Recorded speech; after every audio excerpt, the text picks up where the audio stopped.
आपको मालूम है इस समय स्थिति स्वास्थ्य को लेके, हेल्थ को लेके, वायरस को लेके बहुत ही चिंताजनक है। कोरोना वायरस फैला हुआ है, पूरे विश्व में फैला हुआ है।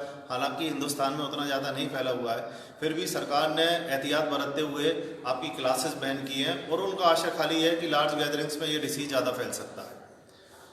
तो क्लासेस तो बैन हो गई, लेकिन एग्ज़ाम आपके 12 दिन बाद है, मिड सेमेस्टर पीयूटी। फिर उसके 10-15 दिन बाद आपके प्रैक्टिकल और थ्योरी भी शुरू हो जाएगा एज पर शेड्यूल जो आपको मिला हुआ है।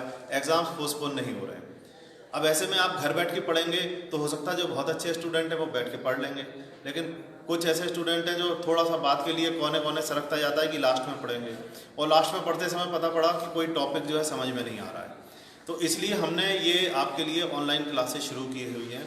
या ऑनलाइन क्लास में जैसे आप क्लास में आके बैठ के अपनी क्लासेस करते हो, वैसे ही ऑनलाइन में आप अपना मोबाइल लगा लेना, बिल्कुल वही फील लाइए आप अपने भीतर। ये एकेडमिक्स का फ्यूचर भी है। धीमे धीमे जो फिजिकल क्लासेस हैं वो ऑनलाइन क्लासेस में कन्वर्ट होती जाएंगी। तमाम बड़े बड़े एडवांस कोर्सेज आ रहे हैं जो आपको इंजीनियरिंग में करने पड़ते हैं करियर पे आगे जाने के लिए। तो हर जगह आप फिजिकल क्लास में नहीं जा सकते कि आपको जापान जाना है, कि जर्मनी जाना है, कि अमेरिका जाना है, कि फ्रांस जाना है। तो आजकल ये ऑनलाइन क्लासेस का ही ट्रेंड बहुत तेज़ी से बढ़ रहा है। आप घर बैठे बैठे अपने ऑफिस में बैठे बैठे जर्मनी, जापान की क्लासेस अटेंड कर सकते हो। तो माय डियर स्टूडेंट्स, ये आपके लिए एक बहुत ही गोल्डन अपॉर्चुनिटी है कि आप नॉर्मली क्लास में बैठ के तो सभी जने सीख लेते हैं, क्लास में सारे स्टूडेंट्स रहते हैं, माहौल भी रहता है। लेकिन आप जब घर पे होंगे तो कहीं टेबल पे होंगे, चेयर पे होंगे, सोफे पे होंगे, कुर्सी पे होंगे, और हो सकता बेड पे भी हो, कहीं भी आप बैठ के पढ़ते हैं, तो हो सकता कंसंट्रेशन में या कैच करने में कभी कभी लैप्स आता है, इधर उधर भी ध्यान जाता है, या कभी कभी उठ के भी चले गए इस तरह से। तो आपको ये बहुत ही सुनहरा मौका मिला हुआ है। आपको ये वाली क्षमता विकसित करनी है अपने भीतर कि जब भी कोई ऑनलाइन मटेरियल डिलीवर हो रहा हो, ऑनलाइन क्लास हो रहा हो, तो हम पूरी की पूरी सेशन को, पूरे के पूरे सेशन को हम बहुत अटेंटिवली सुन लेते हैं और पूरा का पूरा हम उसको समझ भी लेते हैं। ये क्षमता आपको आज नहीं तो कल विकसित करनी ही पड़ेगी, क्योंकि पूरा वर्ल्ड इसी ट्रेंड पे आने वाला है उसका टीचिंग का। तो कल क्यों हम आज ही से विकसित करेंगे। तो आज आपकी ऑनलाइन क्लासेस हैं, बिल्कुल टाइम टेबल के हिसाब से, आपको जो एचओडी टीचर ने टाइम टेबल दिया है उसके हिसाब से चलेंगी, राइट। और पहली क्लास आपके वर्मा सर आप ले रहे हैं? ओके, पहली क्लास आपके वर्मा सर ले रहे हैं, आप इजहार सर आप ले रहे हैं, इजहार सर ले रहे हैं, सॉरी। आप इजहार सर को गुड मॉर्निंग कीजिए वहाँ से और अपना ये सेशन को शुरू कीजिए। और I wish all the best कि आप बहुत ही इसमें आपके लिए यूजफुल ये वाले सेशंस रहें और आपको कहीं भी गैप नहीं लगे। जब आप कॉलेज आएँ तो आपको बिल्कुल ऐसे ही लगे कि हमारा जो सिलेबस चल रहा था वो पूरा चला है, कहीं भी कॉन्फिडेंस में आपकी कमी नहीं आएगी। वरना क्या होता है, आप कितने भी होशियार हो, कितने भी तेज हो, जैसे हम मूवी जाते हैं ना और 5 मिनट की छूट गई तो 3 घंटे की मूवी एंजॉय नहीं करते, खाली ये सोच के कि पता नहीं क्या छूट गया। शुरू के मोमेंट 1 से हमने उसको अटेंड नहीं किया तो कहीं ना कहीं कॉन्फिडेंस में कमी आती है। यहाँ पर आपको ये वाली कमी नहीं आएगी, यहाँ पर आपको ये वाली कमी नहीं आएगी। आप पूरे उतने ही कॉन्फिडेंस से कॉलेज आएंगे जिस दिन कॉलेज खुलेगा और एग्जाम में आप पूरे ढंग से सफल होंगे। हम आपको शुभकामनाएं देते हैं। Thank you, all the best. Morning students, आज अपन स्टार्ट कर रहे हैं एक नया टॉपिक, ट्रांसफार्मर की फोकस का पूछ लीजिए, आप लोग को फोकस ठीक नहीं आ रहा हो तो बता दीजिए। मेरी आवाज क्लियर है सबको? तो कमेंट बॉक्स में लिख दीजिए, उसमें कमेंट बॉक्स में लिख दीजिए अगर नहीं आ रहा है तो। और ये जो बोर्ड पे मैंने लिखा है ये पूरा क्लियर दिख रहा है? एक बार देखिए आप लोग, नहीं दिख रहा है। क्लियर दिख रहा है और पास जाओ, और पास जाओ। जो बोर्ड पे लिखा है देखिए क्लियर दिख रहा है? अब दिखा है। तो ट्रांसफार्मर में अपना जो है आज जो टॉपिक अपन स्टार्ट कर रहे हैं उस टॉपिक का नाम है efficiency of transformer. Efficiency of transformer ये टॉपिक अपन ने स्टार्ट कर रहे हैं आज। इससे पहले हम 2 टॉपिक अपन पढ़ चुके हैं। पहला जो टॉपिक अपन ने पढ़ा था वो बेसिक प्रिंसिपल पढ़ा था ट्रांसफार्मर का। इसके बाद अपन ने पढ़ा था losses in single phase transformer. तो आपने प्रीवियस क्लास में देखा था 2 टाइप के लॉसेस होते हैं, एक होता है आयरन लॉस और एक होता है कॉपर लॉस। ठीक है, ये अपन पढ़ चुके हैं। तो आयरन लॉस का जो सिंबल होता है वो पीआई होता है, वो कॉपर लॉस का जो सिंबल होता है वो पीसी होता है। जो आयरन लॉस है उसका जो लॉसेस होते हैं उनको हम बोलते हैं कांस्टेंट लॉसेस, और जो कॉपर लॉस होते हैं उनको हम कहते हैं वेरिएबल लॉसेस। अब यहाँ कांस्टेंट लॉसेस वेरिएबल लॉसेस का क्या मतलब है? कांस्टेंट लॉसेस का मतलब ये है कि ये लोड पर डिपेंड नहीं करते। एंड वेरिएबल लॉसेस का मतलब ये है कि ये लोड पर डिपेंड करते हैं। अब लोड कैसा होता है, ट्रांसफार्मर के अंदर अलग अलग टाइप के लोड्स होते हैं। जैसा होता है फुल लोड, यहाँ लिखा हुआ है full load, no load, half load. No load, full load, half load का मतलब यहाँ एक एग्जांपल से अपन समझते हैं। इधर देखिए बोर्ड पे सभी लोग, यहाँ देखिए इधर, यहाँ पर ये ट्रांसफार्मर है। इस ट्रांसफार्मर का इधर वाला है प्राइमरी, इधर वाला है सेकेंडरी। तो इस सेकेंडरी में मैंने 4 बल्ब लगाए हैं, ठीक, ये हमारा लोड हुआ। इस लोड में चारों बल्ब जो हैं ये लगाए हैं जो मैंने यहाँ पर, ये चारों बल्ब जल रहे हैं। अगर ये चारों बल्ब जल रहे हैं तो इसको हम बोलेंगे फुल लोड। ऐसे ही दूसरा, अगर हमने 2 बल्ब जलाए, 2 बल्ब बंद रहने दिए, तो इसको हम बोलेंगे हाफ लोड। फिर आता है अपना नो लोड। नो लोड का मतलब ये होता है कि चारों बल्ब बंद हैं और इस सेकेंडरी में कोई भी करंट फ्लो नहीं हो रहा। ठीक है, आज अपना जो टॉपिक है वो है इफिशिएंसी ऑफ ट्रांसफार्मर। तो इफिशिएंसी निकालने के लिए हमें कुछ टर्मिनोलॉजी पता होनी चाहिए। जैसे यहाँ मैंने लिखा है fraction of load. Fraction of जो लोड होता है उसका सिंबल होता है एक्स। इफिशिएंसी में ये यूज होगा इफिशिएंसी निकालने के लिए। तो एक्स की वैल्यू अलग अलग लोड पे अलग अलग होगी। For example x is equal to 0 कब होगा 0? जब नो लोड होगा। और नो लोड का मतलब क्या है, जैसा फॉर एग्जाम्पल मैंने समझाया, चारों बल्ब बंद हो। फिर आता है x बराबर 1। कब हम रखेंगे x बराबर 1? जब दिया हो फुल लोड। फुल लोड कब होगा? जब चारों बल्ब जल रहे हो। ठीक है, फिर इसके बाद आता है x बराबर 1/2। 1/2 मतलब हाफ लोड। हाफ लोड कब होगा? एक एग्जांपल अपन ने जैसे यहाँ देखा, 2 बल्ब जलेंगे, 2 बल्ब बंद रहेंगे। यहाँ तक क्लियर हो गई बात। इसके बाद हमें फिर प्रीवियस क्लास में हमने पढ़ा है सेकंड यूनिट में, एक होती है एक्टिव पावर, एक होती है रिएक्टिव पावर, एक होती है एपरेंट पावर। एक्टिव पावर का फॉर्मूला होता है VI cos phi, reactive power का फॉर्मूला होता है VI sin phi, apparent power का फॉर्मूला होता है VI। और cos phi क्या कहलाता है? Power factor. यहां तक क्लियर है सबको? ठीक है, अब हम इफिशिएंसी पे आते हैं। तो ट्रांसफार्मर की जो इफिशिएंसी होती है, सिंपल फॉर्मूला होता है output power upon input power. तो ट्रांसफार्मर के अंदर जो आउटपुट पावर होती है वो एक्टिव पावर होती है। एक्टिव पावर का formula VI cos phi। And यहां पर देखिए हमने आउटपुट अपॉन में देखिए क्या लिखा है, इनपुट की जगह हमने लिखा आउटपुट प्लस लॉसेस। ऊपर भी आउटपुट, नीचे भी आउटपुट, यहाँ प्लस हम क्या कर रहे हैं, लॉसेस को। अब ट्रांसफार्मर में 2 टाइप के लॉसेस मैं बता चुका हूं, वो होते हैं iron loss and copper loss. तो नीचे वाला जो पोर्शन है इस वाले में आउटपुट में देखो हमने क्या किया, ऊपर आउटपुट लिखा VI cos phi, नीचे भी वही आउटपुट जैसे यहाँ लिखा है वैसे ही मैंने लिखा VI cos phi plus PI। PI मतलब आयरन लॉस एंड PC मतलब कॉपर लॉस। इसके बाद अब हमें क्या करना है, देखिए इस फॉर्मूले में हम x का मल्टीप्लाई करते हैं। ये जो फॉर्मूला है, इस फॉर्मूले में देखिए हमने जो एक्टिव पावर है इसमें x का मल्टीप्लाई किया है। अगर x यहां मल्टीप्लाई किया तो नीचे भी आउटपुट है उसमें भी x का मल्टीप्लाई होगा। ये x क्या होता है? x कहलाता है फ्रैक्शन ऑफ लोड। ये x कहलाता है। अब हमें क्या करना है, इस PI के साथ x का मल्टीप्लाई नहीं होगा। उसका रीजन ये है कि ये जो आयरन लॉस है ये कांस्टेंट लॉसेस है, ये लोड पर डिपेंड नहीं करते। चाहे लोड हमारा कैसा भी हो, नो लोड हो, फुल लोड हो, हाफ लोड हो, आयरन लॉस उतने ही रहेंगे। इसीलिए हमने PI के साथ x का मल्टीप्लाई नहीं किया। अब आगे चलते हैं, यहां देखिए जो PC है कॉपर लॉस, उसके साथ हमने क्या किया, x² मल्टीप्लाई किया है। x² हमने मल्टीप्लाई क्यों किया? क्योंकि जो PC होती है कॉपर लॉस, वो फॉर्मूला देखिए PC बराबर होता है I²R।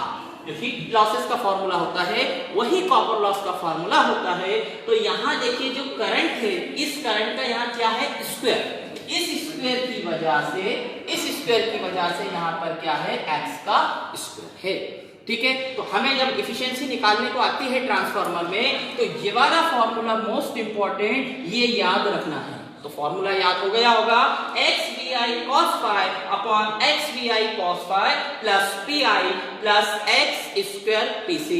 अब मेरी आप सबसे रिक्वेस्ट है कि मैं अभी हट रहा हूं, आप पूरा बोर्ड का बनाइए, कॉपी में पहले पूरा उतारिए, फिर इसके बाद अपन अभी न्यूमेरिकल करेंगे। मैं साइड हो जाता हूं, आप लोग इसका पूरा उतारिए बोर्ड का, अभी पूरा बोर्ड का उतारिए।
उतर गया सभी का? एक बार रिपीट करो क्या? ट्रांसफार्मर की इफिशियंसी अपन को निकालना है। आज ट्रांसफार्मर की इफिशियंसी का फॉर्मूला ये वाला होता है, X V I cos phi upon X V I cos phi plus P I plus X square P C. ये ट्रांसफार्मर की इफिशियंसी निकालने का क्वेश्चन एग्जाम में आता है और 7 नंबर का ये क्वेश्चन आपको एग्जाम में मिलेगा। ठीक है, इसमें अपन को कुछ क्वेश्चंस करना है, तो अपन पहले मैं क्वेश्चंस बोल रहा हूँ, आप लोग क्वेश्चंस लिखिए। यहाँ कोई डाउट किसी को, अगर कोई डाउट है तो आप कमेंट्स में लिख दीजिएगा, बाद में मैं आपको रिप्लाई कर दूंगा। अगर कहीं कोई डाउट्स आता है तो वी आई जो है ये अपरेंट पावर है। यहाँ देखिए हमको फॉर्मूले में वी आई दिया हुआ है, तो वी आई क्वेश्चन में दिया रहेगा, वी आई दिया रहेगा क्वेश्चन में, और कॉस फाई आपको दिया रहेगा क्वेश्चन में अलग से। वी आई अलग मिलेगा, कॉस फाई अलग मिलेगा, तो हम यहाँ इस फॉर्मूले में वी आई की वैल्यू डालेंगे, कॉस फाई मतलब पावर फैक्टर की वैल्यू डालेंगे, एक्स की वैल्यू दी जाएगी, full load, half load, no load, तो वो वैल्यू आपको यहाँ रखना है। साथ में P I and P C की वैल्यू दी जाएगी, और आपको क्या निकालना है? इफिशियंसी। इफिशियंसी की जो यूनिट है वो परसेंटेज में आएगा, इफिशियंसी परसेंटेज में आती है, इसलिए मैंने यहाँ पर 100 से मल्टीप्लाई किया है। बस लास्ट में एक चीज और बोलूंगा, इस चीज का ध्यान रखना कि यहाँ ऊपर x है और यहाँ भी x है, बट pi के साथ x नहीं है। रीजन बता चुका हूं कि ये कांस्टेंट लॉसेस है, इसीलिए x मल्टीप्लाई नहीं हुआ इसके अंदर। pc के साथ हमने x स्क्वायर का मल्टीप्लाई किया, वो इस रीजन से किया है कि जो pc का फॉर्मूला होता है कॉपर लॉस निकालने का, वो होता है i स्क्वायर r। तो यहाँ करंट का स्क्वायर है, इसीलिए हमें उसका फ्रैक्शन का भी क्या करना पड़ेगा? स्क्वायर करना पड़ेगा। ठीक है, अब मैं क्वेश्चन बोल रहा हूँ, आप लोग क्वेश्चन लिखिए, सभी लोग क्वेश्चन लिखिए। In a 25 kVA, in a 25 kVA, question लिखिए सभी लोग, जितने भी लोग ऑनलाइन हैं क्वेश्चन लिखिए, मैं बोल रहा हूं। In a 25 kVA, kilo volt ampere, 2000/200 volt power transformer, the iron and full load copper losses are, the iron and full load copper losses are 350 and 400 watt। आगे लिखें, calculate the efficiency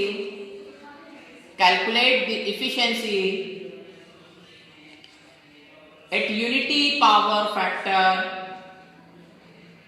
नंबर 1 पहला लिखो full load and second half load.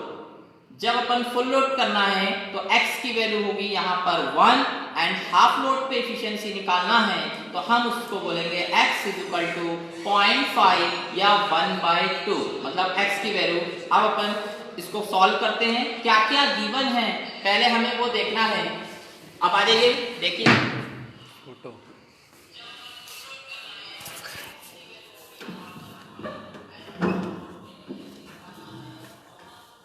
Given क्या क्या है question में, देखिए हमें 25 kVA दिया हुआ है। नंबर 1 इधर देखें सभी लोग, यहां पर हमको दिया है 25 kVA। ये ट्रांसफार्मर की रेटिंग होती है, ट्रांसफार्मर की रेटिंग 25 kVA। तो ये जो वैल्यू दी है ये किलो वोल्ट एम्पियर में दी है, इसको चेंज करना पड़ेगा वोल्ट एम्पियर में। कैसे चेंज करेंगे, देखिए 25 इंटू 10⁻³ वोल्ट एम्पियर। तो ये जो वैल्यू निकाली हमने ये VI की निकाली है, VI वोल्टेज एंड करंट। मतलब इधर देखिए जो एफिशिएंसी में हमारा ये VI निकालना है ये हमारे पास आ चुका है, कितना आया 25 इंटू 10⁻³। इसके बाद आपको PI दिया हुआ है, PI कितना दिया है 350 वाट। फिर PC दिया है हमको 400 वाट। आगे लिखा है कैलकुलेट द इफिशियंसी, हमको ये इफिशियंसी निकालना है, काय पे निकालना है, देखें unity power factor. Unity power factor का मतलब होता है cos phi = 1। ठीक, इसके बाद हमको अगला क्या करना है, इफिशियंसी निकालना है काय पे, फुल लोड पे। तो पहला फुल लोड के लिए x बराबर होगा 1, दूसरा फुल लोड पे होगा x बराबर 0.5। तो आपको ये सब वैल्यूज इस फॉर्मूले में रखना है, मैं रख के बता रहा हूं। एक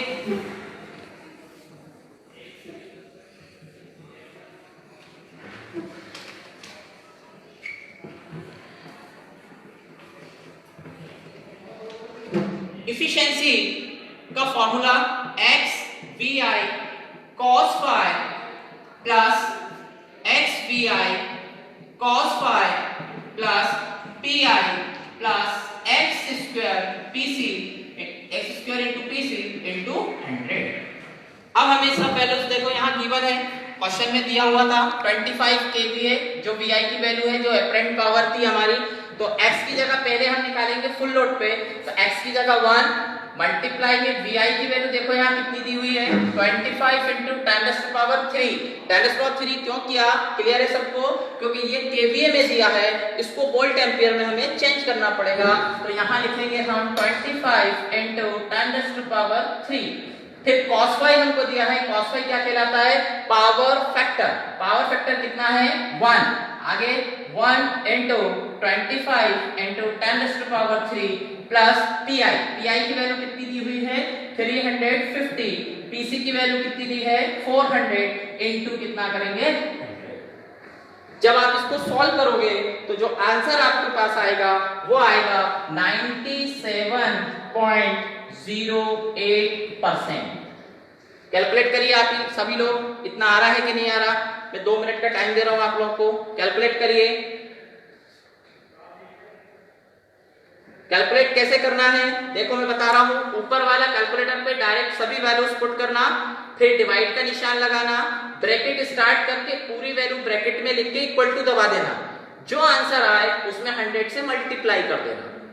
फिर कैसे रिपीट कर रहा हूं, कैलकुलेटर पे पूरी वैल्यू एज इट इज लिखो 25 इंटू 10⁻³, फिर डिवाइड का निशान लगाने से डिवाइड का निशान लगाते हैं, फिर ब्रैकेट लगा के नीचे वाली वैल्यू पूरा ब्रैकेट में लिखेंगे, हम पूरा कंटिन्यू ब्रैकेट में लिख के ब्रैकेट बंद करेंगे और इनटू कितना करेंगे 100। तो आपको आंसर ये वाला मिलेगा 97.08%। हो जाएगा सबका।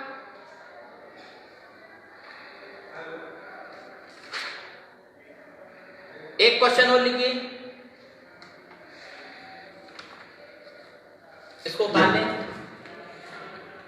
ये वैल्यूज दी हुई हैं,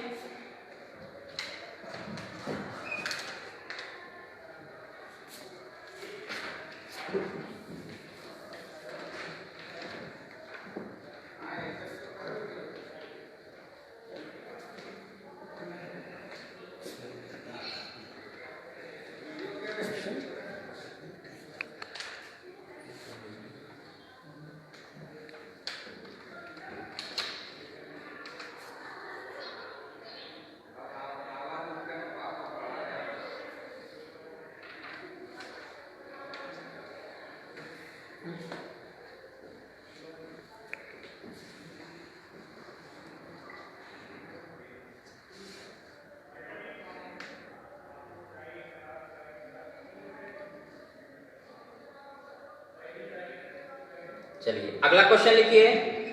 अगला क्वेश्चन,